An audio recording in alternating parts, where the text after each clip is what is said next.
in the seasons and the years to come. We now welcome two guests to talk about Dakar 2022 and the route for 23. The winner of last year's Dakar and newly crowned FIA World Rally Raid champion, hello to Mathieu Baumel, the co-driver of Nasser Al Attiyah, and a young woman who impressed on two wheels for many years before switching to cars last year, Laia Sanz. Welcome to Paris. I'll now turn to you, David Castera, to talk about the next Dakar, the 45th edition. What is the guiding philosophy of this edition, and what's on the menu in 2023? Well, as soon as Dakar 2022 finished, we had a lot of discussions with competitors, and they said to me, David, we want more difficulties, more dunes, and a longer rally. So that's the plan for this year, with 14 stages, longer specials, and a big finish in terms of dunes in the empty quarter. A lot of ingredients that will make the whole event more challenging. Let's now discover the route of Dakar 2023.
So there you have it, the course of Dakar 2023.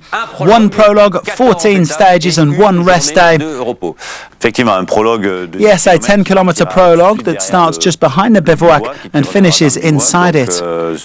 It goes along the Red Sea coast, so it's going to be very beautiful, with no real difficulty. The goal of the prologue is to determine the starting positions for stage 1, so it's important.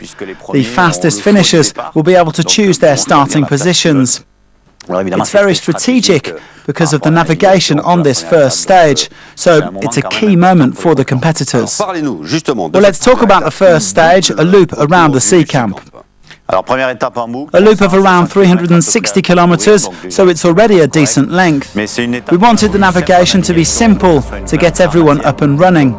So there isn't too much navigation, but it features every kind of terrain, rocks at the beginning, sandy sections, and dunes to finish. It's a nice warm-up with elements that we're going to see throughout the rally. Mathieu Baumel, strategically the prologue is very important for the first stage. You have to find your rhythm straight away.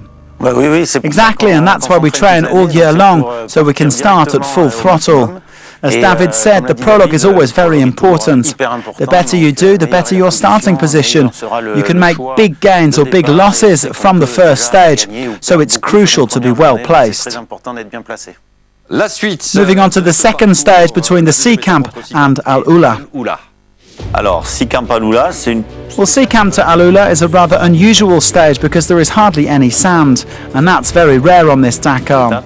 We'll be on stony tracks, quite narrow at times, so overtaking won't be easy. It's going to catch some people out. There will be dust and rocks, so the risk of punctures throughout the day. And it's a pretty long one, covering almost 400 kilometres, so things are already going to be tough for the competitors. The next day will be absolutely spectacular between Al Ula and Khael on stage 3. Yes, the first 50 kilometres will be absolutely magical, magnificent. But they'll have to be focused on the road book because we're going to start making the navigation harder with some really tricky sections. We know all about Saudi Arabia and its meandering tracks, so everyone will have to pay close attention. We'll be in the open desert, it'll be easy to overtake, it'll be fast, technical, with a bit of everything. A very nice stage of this Dakar. Mathieu, the navigation starts in earnest on this third stage. A bit of a nightmare for you perhaps. What's it like to navigate in Saudi Arabia compared to, for example, South America or Africa? It's much harder because there are fewer visual cues and clearly marked tracks. There are many possible choices, and the roadbook only gives you the average direction with an average cap to follow.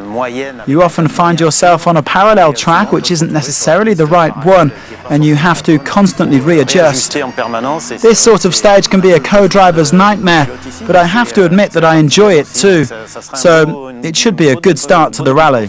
Behind us we can see your new car here, Laia. Let's talk about it. Last year you were driving a Mini, and now it's a two-wheel drive buggy made by Century. Tell us about this project. For me,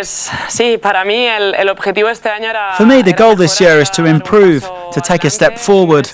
It's not easy to get hold of a T1 Plus, which is surely the best and most competitive kind of car at the Dakar. But this car is still a big step forward from last year.